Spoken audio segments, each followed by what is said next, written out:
you mentioned that, rightfully so, a lot of personal trainers on the gym floor panicked when COVID hit. I think everyone on planet Earth panicked to a certain extent. What was your initial reaction? Because obviously that would have put considerable amount of stress on the business. How did you cope with that?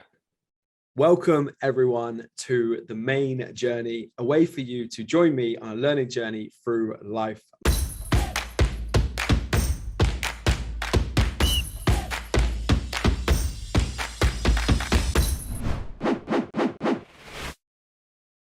My name is Samuel Main, and today we welcome Alex Povey to the show. Welcome, Alex. Great to be here. Pleasure. I'm excited you're here. Super grateful for you having me on.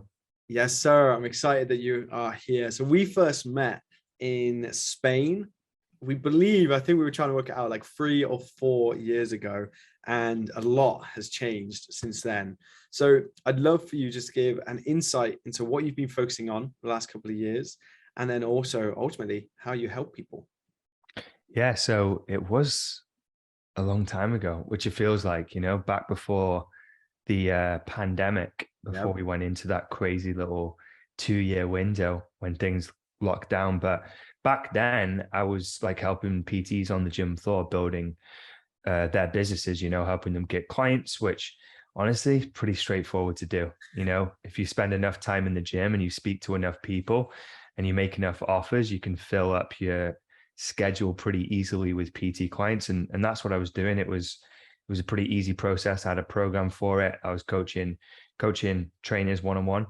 And then the pandemic came and we went into these lockdowns. The gyms closed. I think it was like March 2020, the end of March, they closed.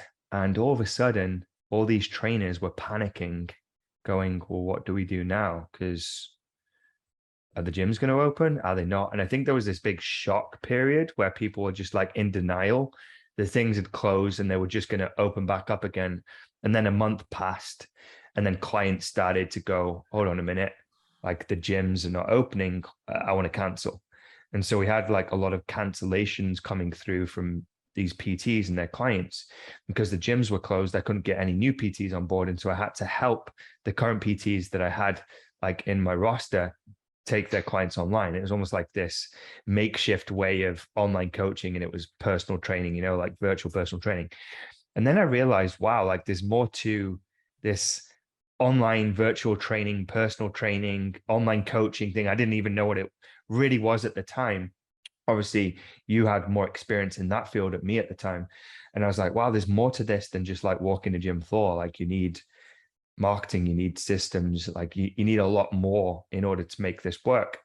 Anyway, we weren't highly experienced at helping online coaches at that point. I'll be the first to admit, right? My forte was gym floor PTs.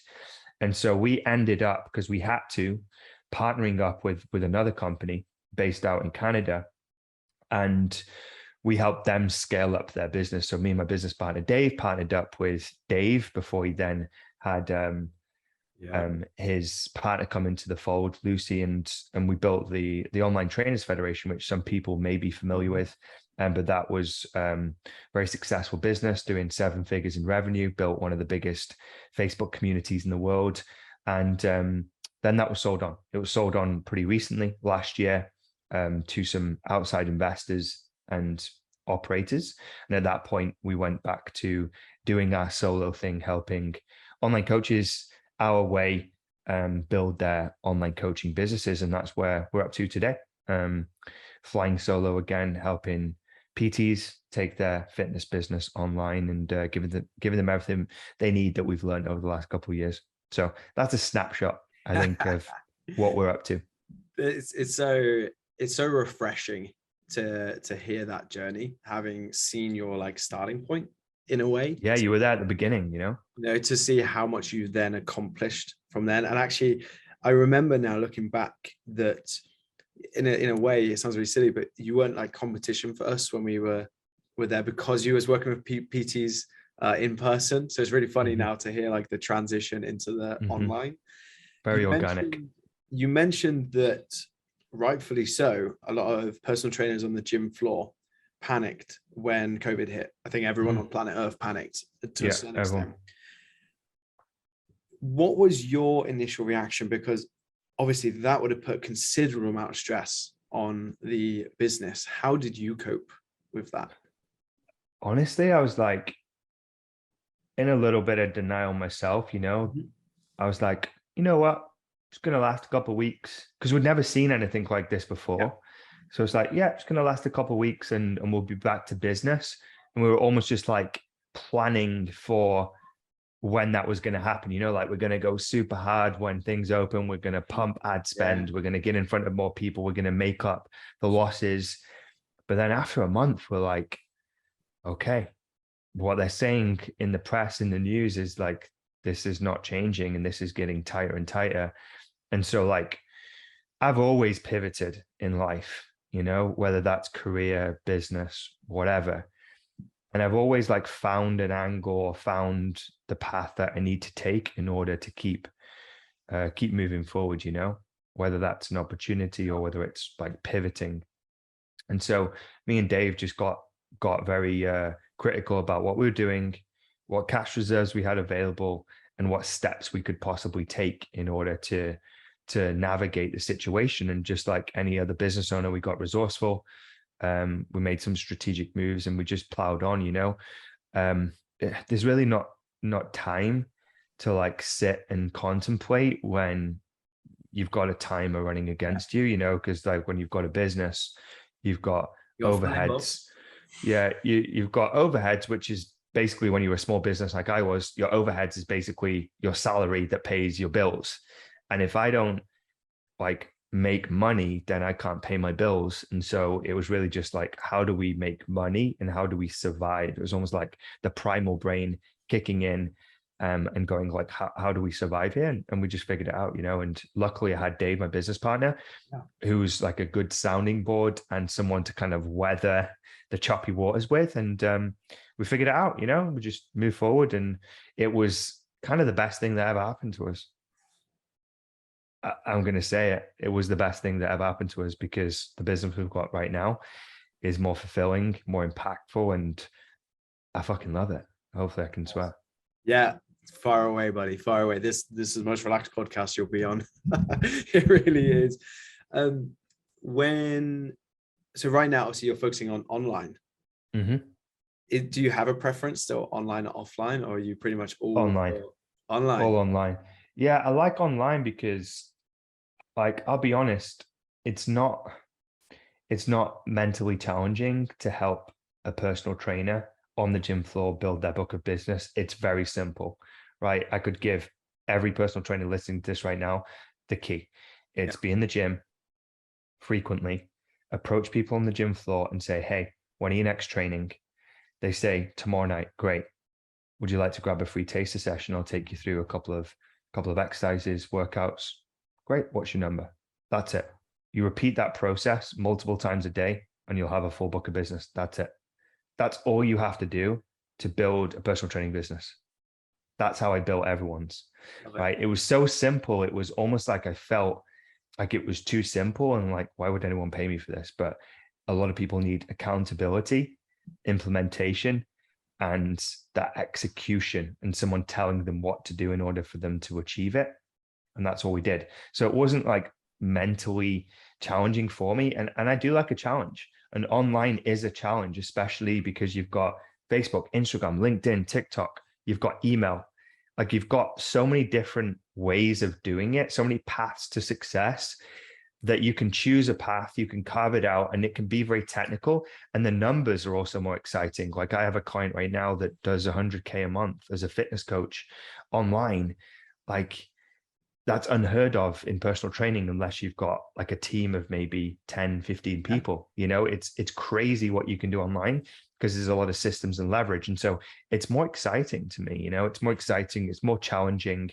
And at the end of the day, like you want things that challenge you, because for me, the challenge is what I enjoy about the work, like it's the process. It sounds cliche. You hear people like Gary Vee like saying, just enjoy the process. Yeah. But it's like, that's what we enjoy. It's the process, but sometimes you get fixated on the outcome. But I realized I do like the process. I like coming in and writing an email and seeing how it converts. I like coming in and coming up with a new strategy. I just developed a new strategy for one of my clients, and it started working right away. And I'm like, yes, I just cracked like a new code that I didn't know before, because there's so many different angles to work. And you said before we went live, is it's always evolving, like Facebook's going through a big change. It's now going to become more like TikTok.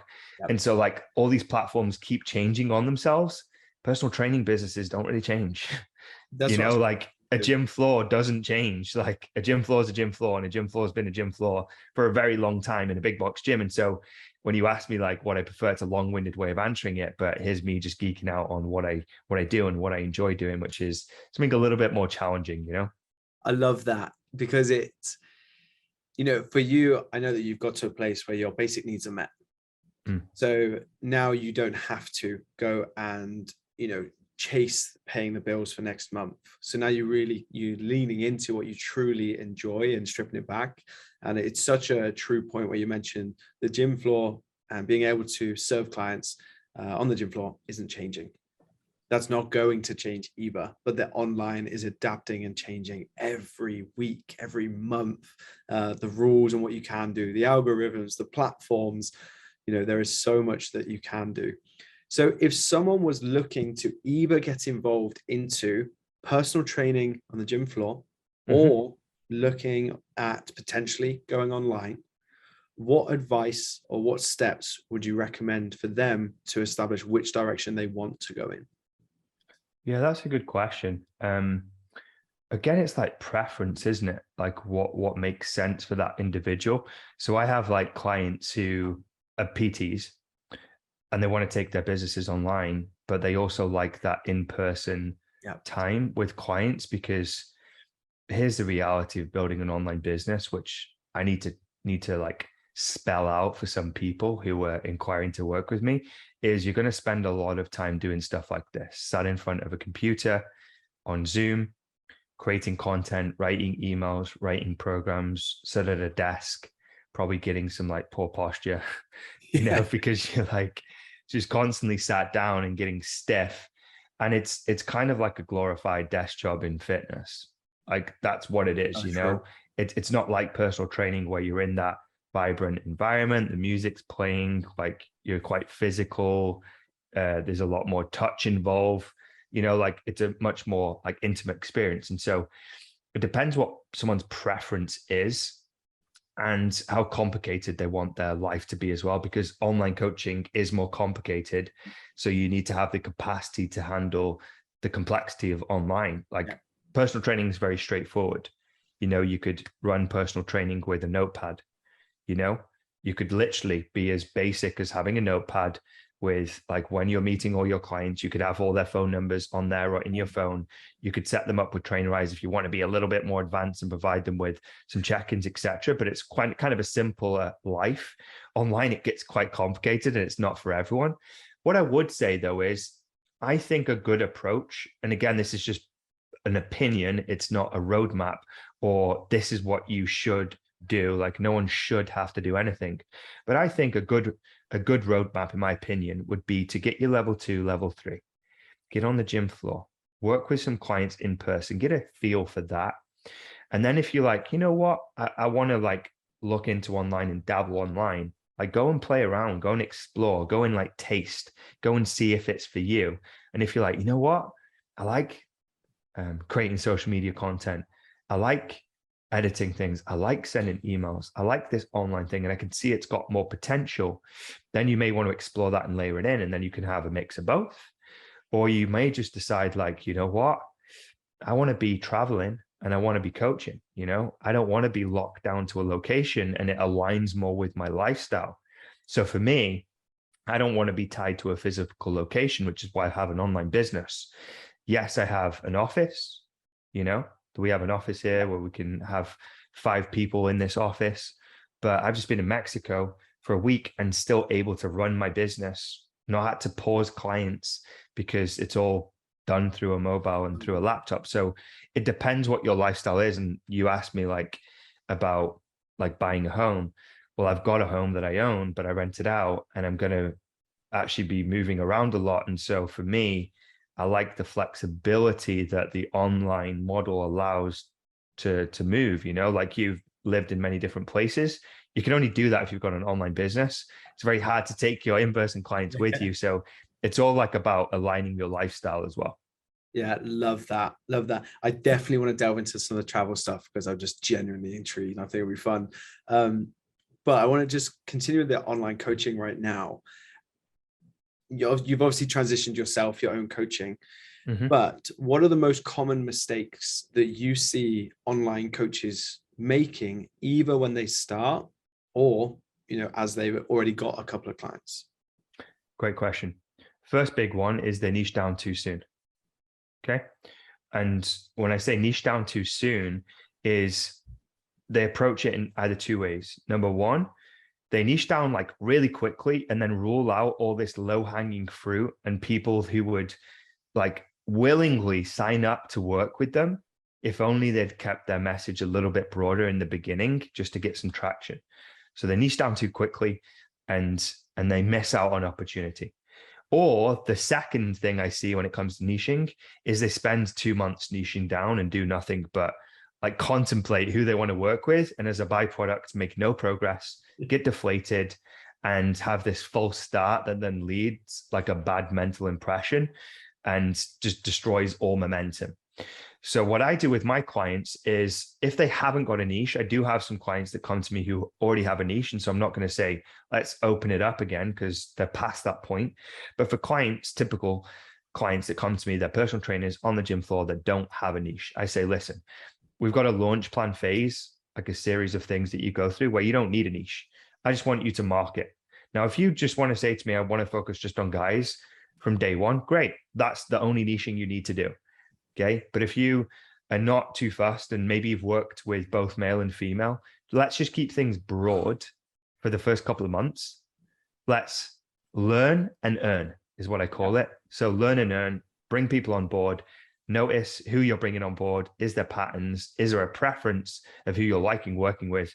And then over time, that's when we start to niche things down and get a bit more strategic, because obviously it's a key part of building a business, because if you niche down, then your marketing can be more potent and more effective. And also you can then gear your program specifically to those people. So that's the biggest mistake I see. It's like the biggest business killer. It's like this niche thing.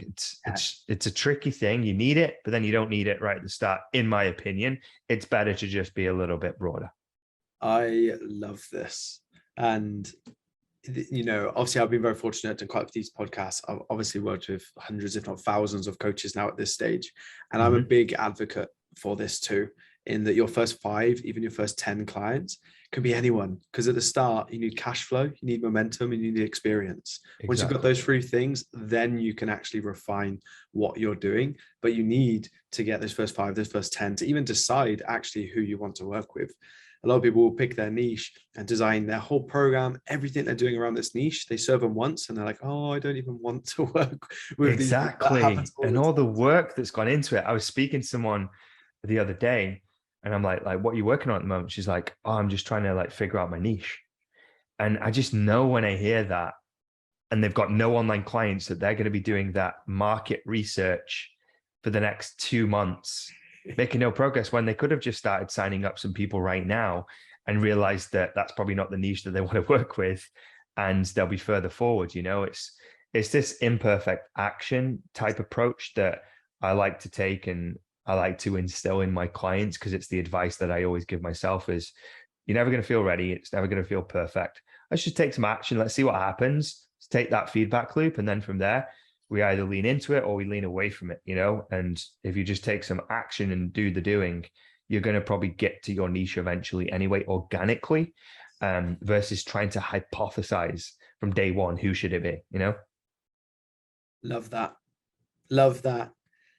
How do you approach pricing with people starting out online and looking to build their business? Great question. Love this. So I have a pricing process. This is one of the first things that we do inside the academy. So when someone signs up, I take them through a couple of steps that they need to go through. And that one of those steps is offer creation. And an offer to me comprises of length of program, price point, and then what is the problem that we're solving, right? So let's just take like a simple weight loss offer, 12 weeks. We then price it and it's for weight loss, right? Now, the way I price things with clients is I simply have like a sliding scale or like a series of categories. There's 3. So like newbies, intermediate, and then a little bit more advanced. But I take in a couple of things into consideration, because if you've got like really good in-person experience, then that's got to factor into the price point that you can be in online. But if you've not got any in-person experience or very little and no online experience, then you're going to be at the bottom of the scale. So it all depends on like their online experience, their in-person experience, how long they've been in the industry, etc. But I essentially have like 3 price points. Without looking at my sheet, I don't know what they are exactly, but the minimum I get people to sell at is £500 or $650 for 12 weeks. That's your starting point. Yeah. If you've got very little in-person experience and no online coaching experience and not sold anything online. Now, if you've got some decent in-person experience and you've sold some in-person clients, you know, for 12 months, 2 years, like you've got some experience, you're probably going to be somewhere in the middle. You just need to learn how to sell online and structure that offer.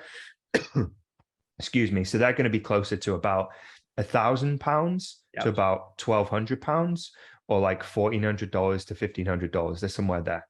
Now, the top tier people, and this is what typically most of my clients are working towards, is like the top end. You've got either really good in-person experience and some online experience, and you've sold 20, 30 online packages or more. And that puts you in the top tier people. And those top tier people are probably going to be selling anywhere from £1,500-1,600, even up to £3,000 for a package. You know, I have some clients that sell at €3,000 or £3,000, and that then puts you in $3,500 range at the top end, you know. And sure, you can push it beyond that, but it's not realistic for most people to go to 4 or 5K unless you're selling really long packages. So that's how I factor it in, you know, based on experience, based on how they feel, based on their sales ability. Yeah. And I like to create momentum, you know. So I just had this conversation with a client who's just got 4 people at that £500 price point, the starting point. And my next question is, are you ready to go up to £600 once you hit 5? You know, it's just a nice little increment. We take her up to 600, and then she'll get probably another 5 at that price point. And then we go to 750, or maybe we jump to £800 for 12 weeks. And so we're incrementally shifting the price point in line with their experience and the development of their program and how they feel and think about their program as well. Because feeling and how you think about it also plays into the price point as well, doesn't it? Absolutely. I love the approach of it gradually increasing as they build that momentum. The only thing I think I would add is, or where it can change, is actually relative to someone's audience and their audience size. So that's the only thing I'd potentially look to maybe add to that, or just to review, is that, you know, for example, if you had someone that come to you and they've got 1,000 followers on Instagram, their potential offer is going to be very different to someone who's got 1 million. And that's obviously going to the okay. So I don't have that issue because I never work with people in that sort of category. I only work with people really who've got, you know, 1,000 friends, 1,000 followers. I don't work with influencers or people with big audiences. Because in that instance, then their offer may be a lower ticket offer that we could sell at volume. But I typically I don't work with those types of people. I think my client, like who's got the biggest audience, has maybe got like 50,000, maybe 100,000. You know, that's the most. But he's an anomaly in the grand scheme of things. But he does have low ticket offers: $20 products, $50 products, $1,000 products, and then $2,500 products, because he needs to sell the volumes at the bottom end to find the higher ticket clients that he wants to work with more closely. So yeah, that's a good point. It's just a very unusual thing in my business. Yeah, the reason I bring it up is that I'm currently working alongside someone, and they have an extremely well scaled low ticket offer. And then we've actually now created a very high value, high ticket offer that is in excess of £3,000. But the core mission is to develop the best coaching program online that you can buy. But they have that is a big mission. So it's a massive mission, but it's also the only reason that's possible is because of that audience size and positioning that they have. So I think just having that included, it just brings another question to that offer. For it would be quite interesting. Totally.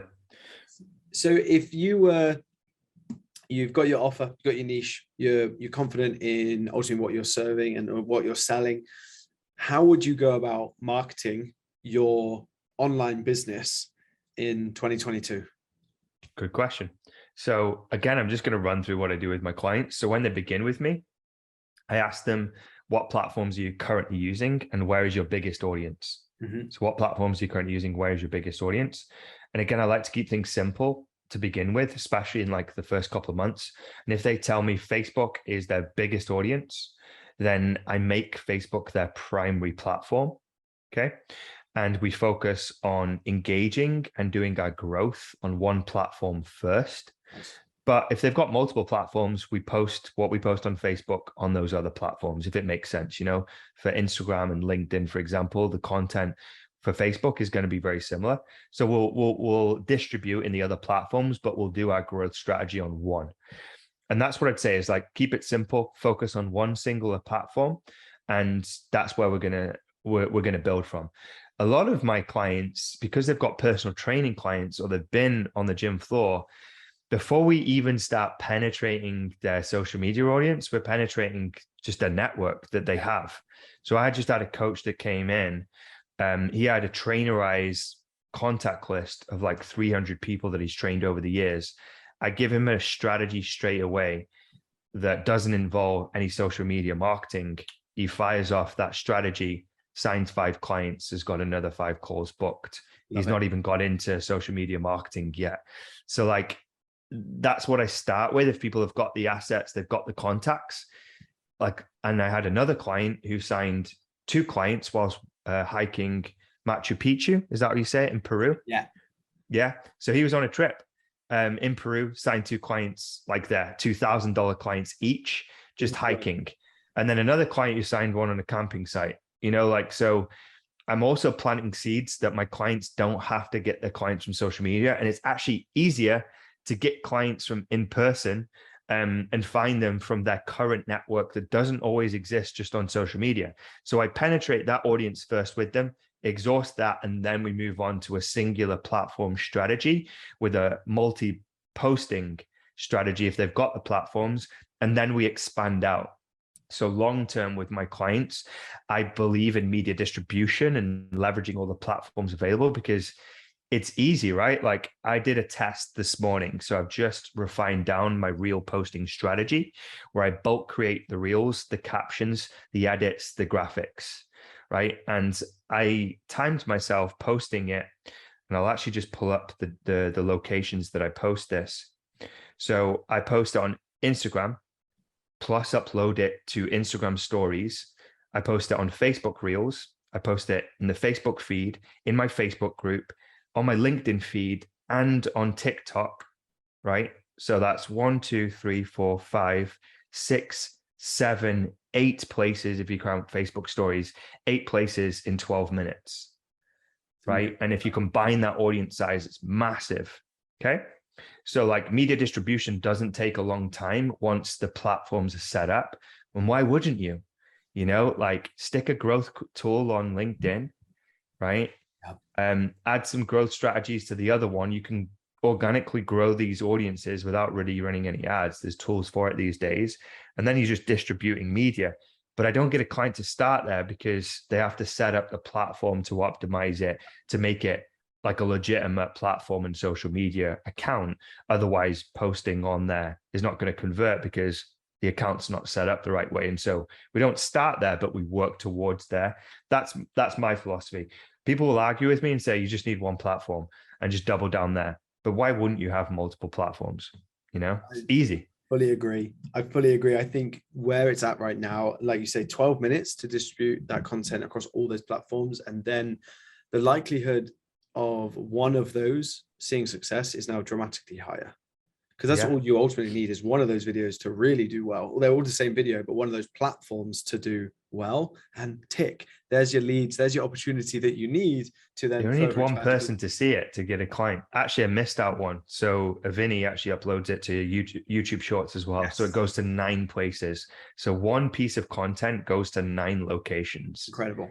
Which is good. So if you factor that in, it's a little bit more time, but like what I do on my phone, it's 12 minutes after the production. Obviously, I create the graphics in bulk. I get someone to edit the videos, add the subs, do the jump cuts, etc. That's not including that time, but I factored in that to do 7 days a week, 7 posts with the production, it takes 3 hours. It's incredible to do all of it. Incredible. Yeah.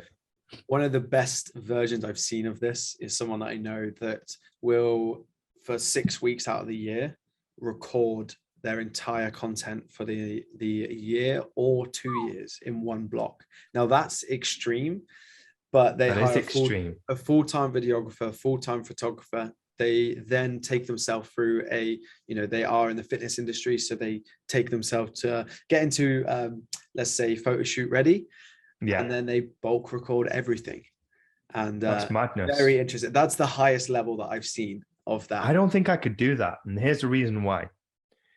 Is because I'm always learning, right? Mm-hmm. And I've learned things even in the last three months. Yes. That I didn't know previously, that I now want to bake into my content.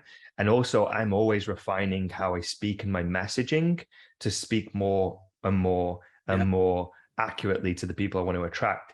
So like content that I created a year ago, I wouldn't even post it now because number one, the quality is not as good.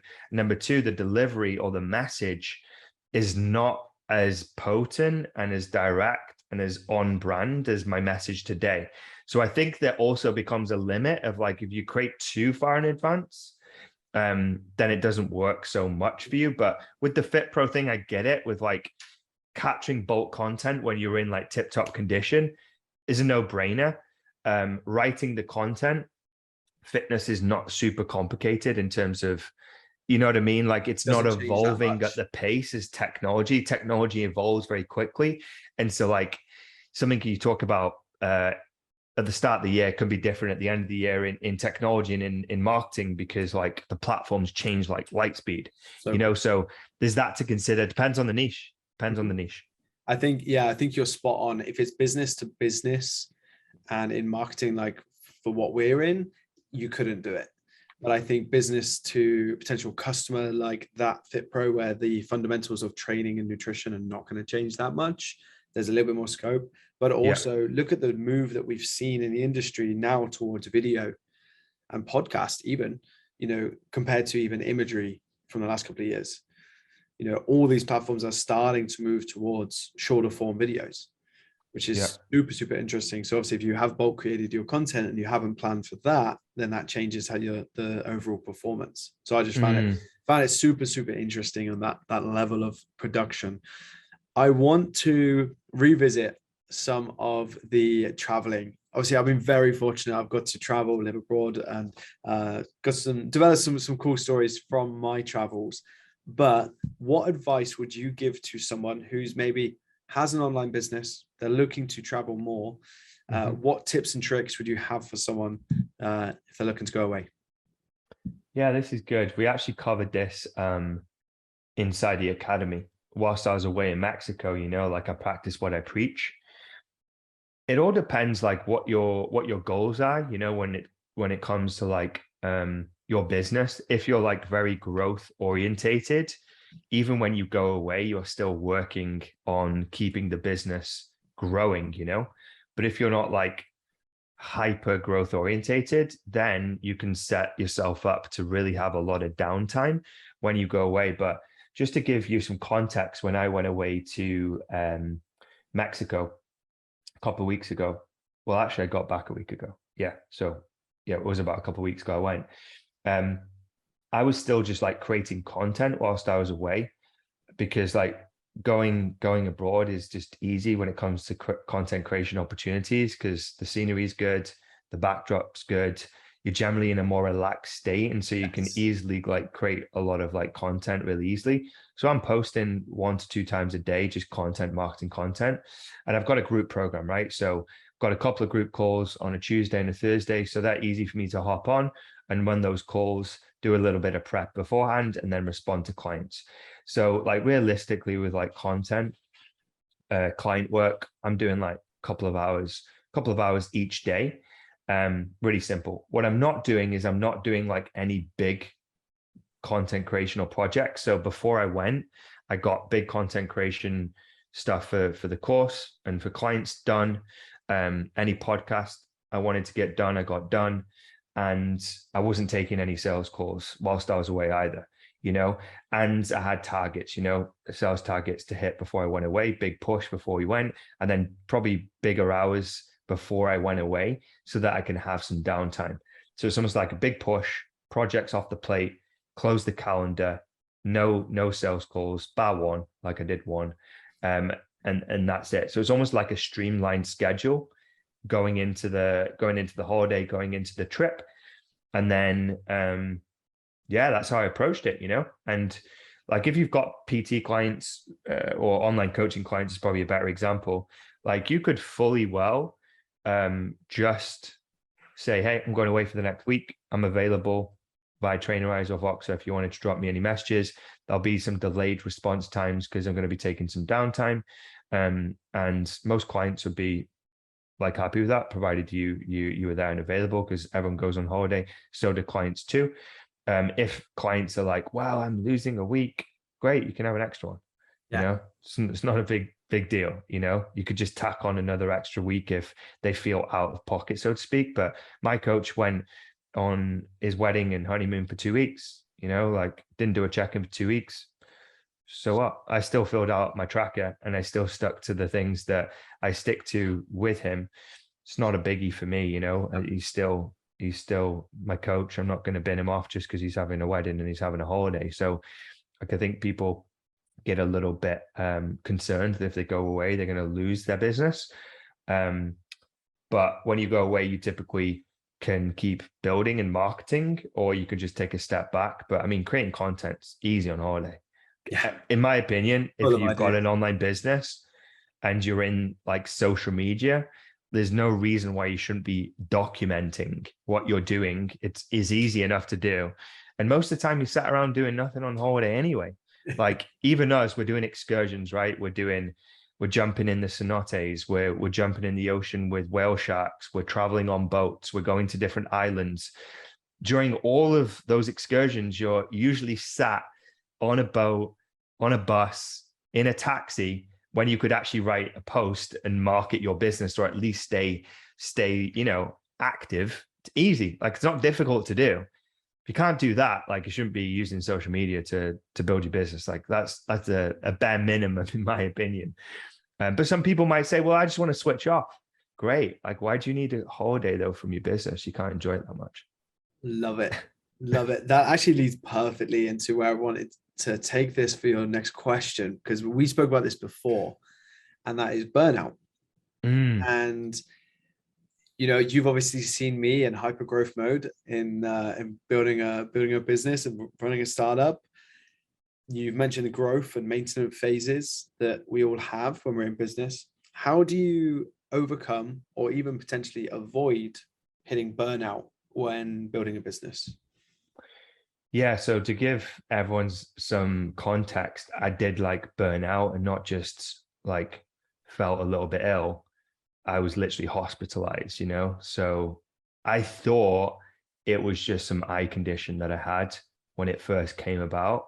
And so I went to Specsavers, local optician, and they said, yeah, it's just a sty. If you like rub it and add some pressure, it'll go away. Anyway, it got worse. And turns out that I got shingles across my face and across my eye and across my head. And it was basically like this burning sensation that's triggered from a low immune system, i.e. me overworking and burning myself, literally burning myself out. I was burning. Anyway, I ended up going to hospital. I had to be fast-tracked, actually. I went to A&E. They saw it was an eye condition. They fast-tracked me to an eye hospital. where they diagnosed it as shingles, gave me some medication, and luckily I got that medication and prevented like losing my eyesight. I've still got scarring for anyone that's watching the video, and I've lost my eyelashes and they've not grown back ever since. And so it took that for me to go, you need to wake up to this idea that you're not superhuman. You can't work 12-hour days or 14-hour days because you love your business and be immune to like burnout. Like I had to get a wake-up call, and then I realized I need to put boundaries, systems in place, and be more mindful of like when the burning out is creeping in. And because I know what it feels like when I'm getting a little bit exhausted, I know now not to push myself too far, because I know it can have like physical consequences. And I think sometimes for people that really enjoy what they do, you have to almost be like taken through these dramatic situations for you to wake up and realize that like wealth is health, and health is wealth, and health above wealth. You know, there's always going to be more time to get more clients, help more people, and do more things. But if you're dead in the ground, or like you're physically unable to work, then what's the point, you know? So I'm just more mindful because of the experience that I've had, and I've put better boundaries in place. And when it creeps, I'm like, you know what? I'm going to take it a little bit easier today. You know what? Instead of like crushing out another post or creating another piece of content or doing another thing, I'm going to take like a little bit of time out, just chill, go for a walk, maybe watch just some YouTube, or try and not look at my phone, and just give myself a little bit of time and just tell myself it's okay. Like you've got enough. Yeah. Right now you're just creating more, you know? So it's not like you have to do it. It's just like you're almost fighting with wanting to do more because you enjoy doing more. But then you realize, actually, is it worth it at the detriment of your health? And long term, you're going to miss out on more work, because like you're going to be in hospital, or you're going to be in your bed, like crying yourself to sleep that you burnt yourself to a crisp. So yeah, that's what I've got to say based on my own personal experience and what happened to me. Yeah. It's a credit to you in how open you are to share and go through ultimately quite a vulnerable, part. Not everyone would feel comfortable in sharing that. I also know, having been friends with you for a while and obviously followed some of your socials, that's not just something for the podcast, that's something that you carry out through all of your content, is that level of vulnerability. How do you, let me premise this question. What is your perspective on sharing and being vulnerable with your audience? Because some people really struggle with this, and I do too. It's something I'm developing. How would you coach someone in becoming more vulnerable with their audience? It's a great question. My girlfriend tells me I share too much, so she looked at me and she was like, oh, I'd never share that. And like when you've got like an online brand, a personal brand, it's almost like I feel obligated to share, to help build a connection or a stronger one with my audience. Because what I've come to understand is there's really like 3 elements to like good content or a good brand. Okay. Vision, value, and vulnerability. And I'll walk through them just quickly.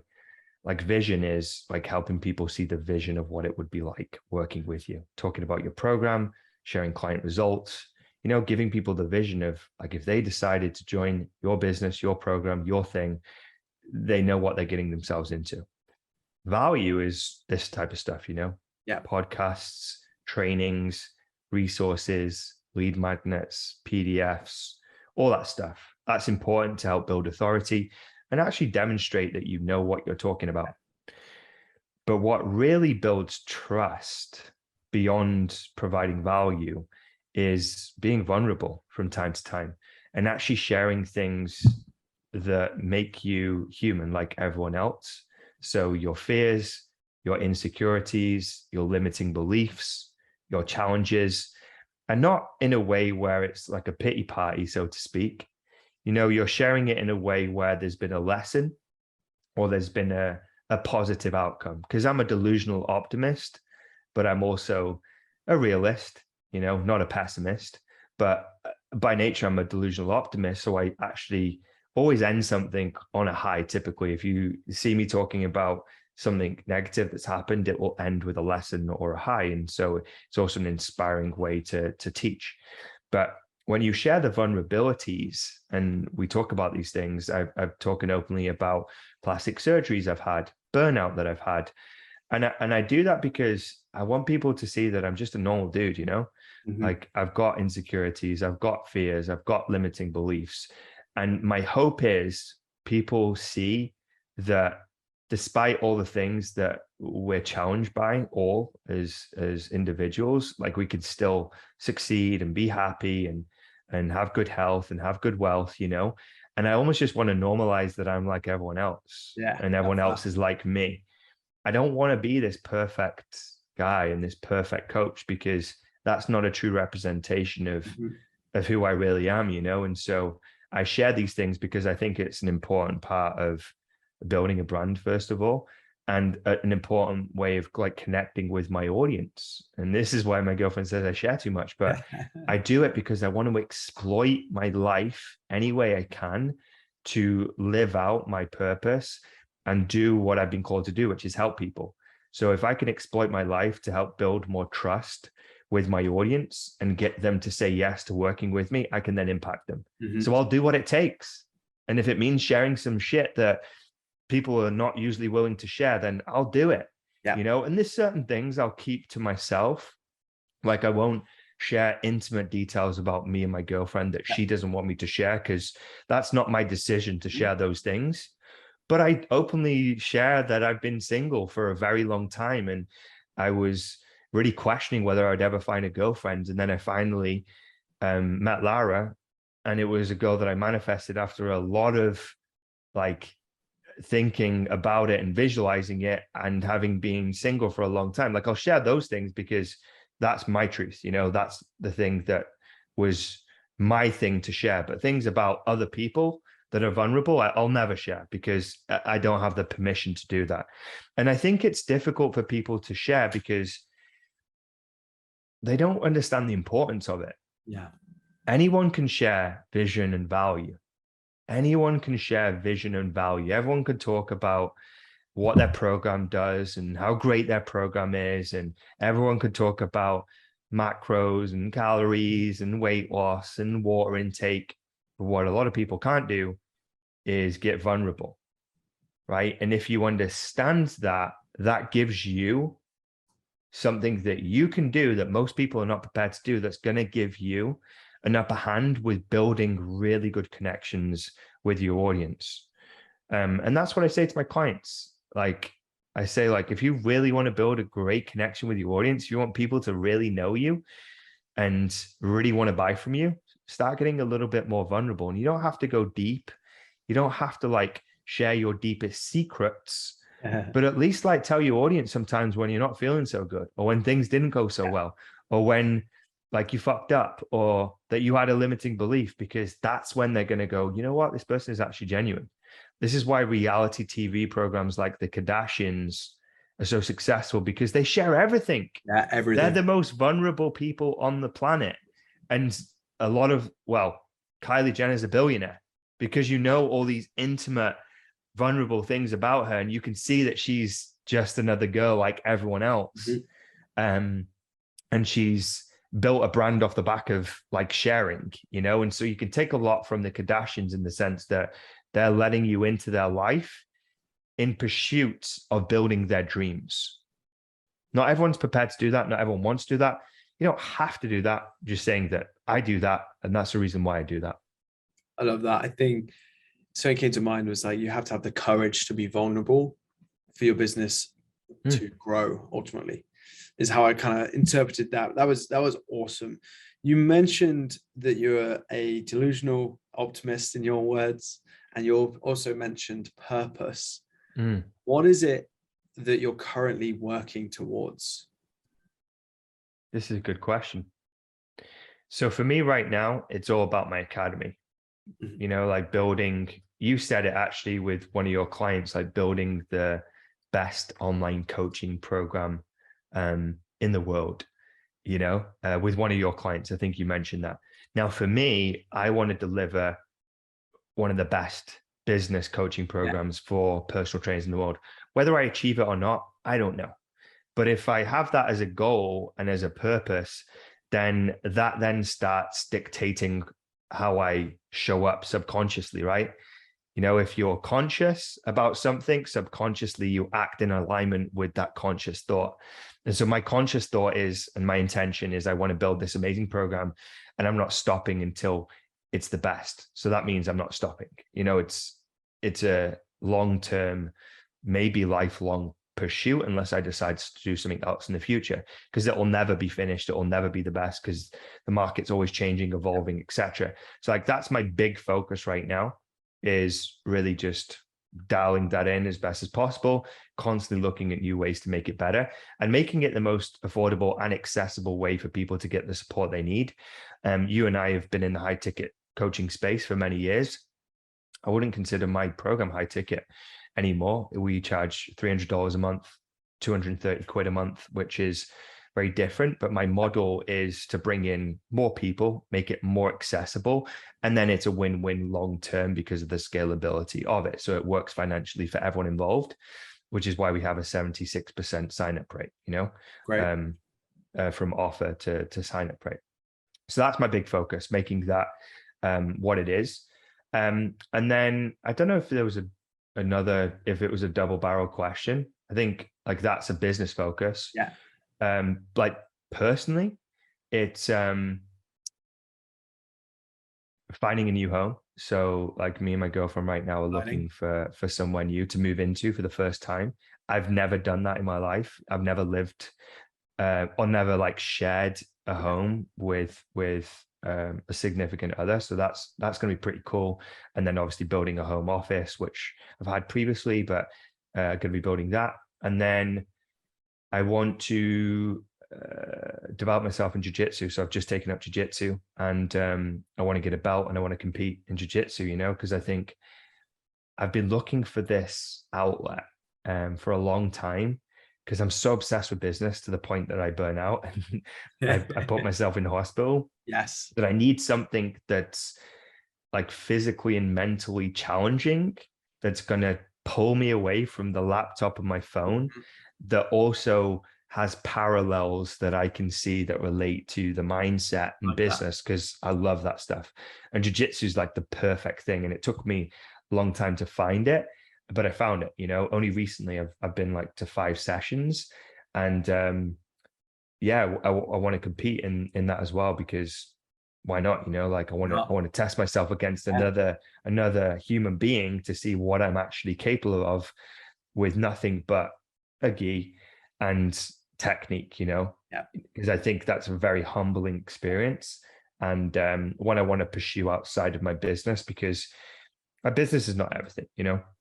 Business is the main thing, but it's not, definitely not everything. And I think we can get fulfillment, pleasure, enjoyment from other things as well. And I don't just want to be this one-dimensional dude that just does business, because that's all I've been doing for a long time. I've not really had any pursuits outside of it.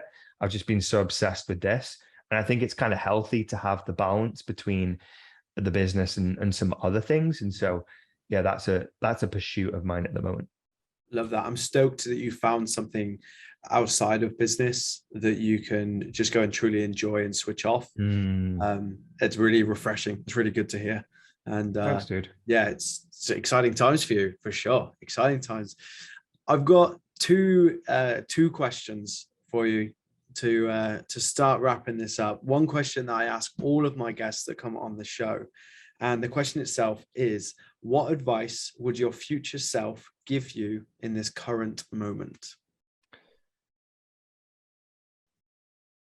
What advice would my future self give me in this current moment?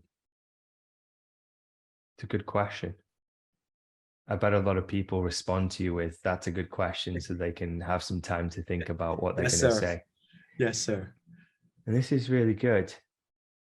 I think like I've realized that like balance is really key, you know. From someone who's like very obsessive about certain things, you know, I'll get into something and I'll really get into it, you know. I remember when I, as a kid, started smoking weed and I just got really into it, you know, like smoking weed. I was just like looking forward to it.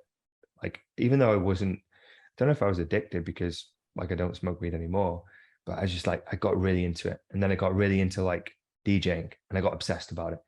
And I just like go all in on all these things and just like obsess about them and find myself like being out of balance with everything else, you know, and business has been like the latest thing in the last 4 years, is just obsessing about business.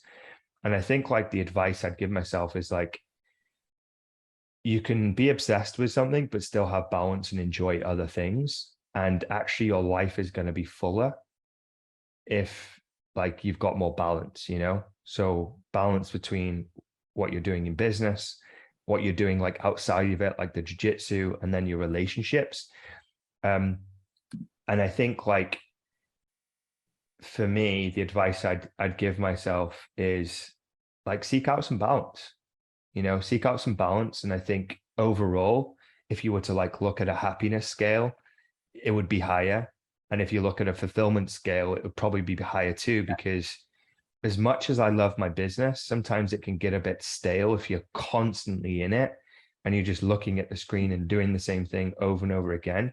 And the balance actually gives you that that moment of pause to like go and do something else and come back with almost like a fresh perspective that actually makes it more fulfilling.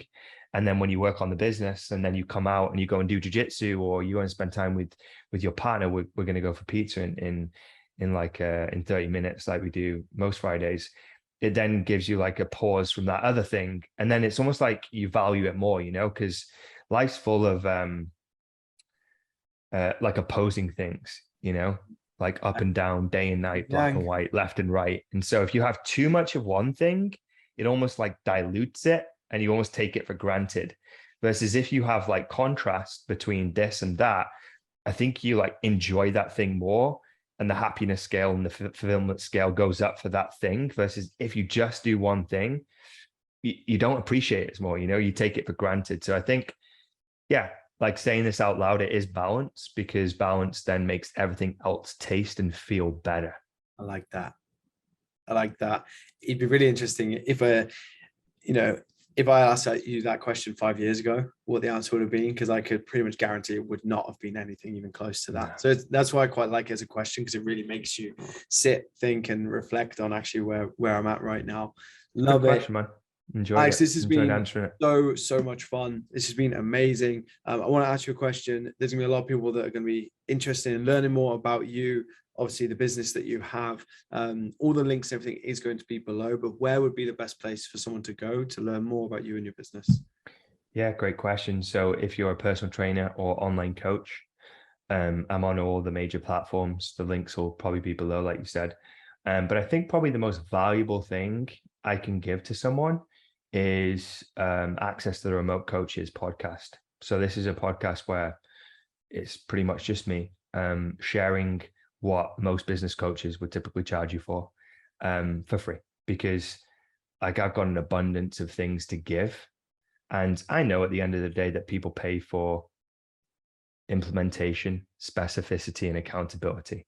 So I give away some of my best things for free, because like if you use it, great. If you want more, I'm here, you know?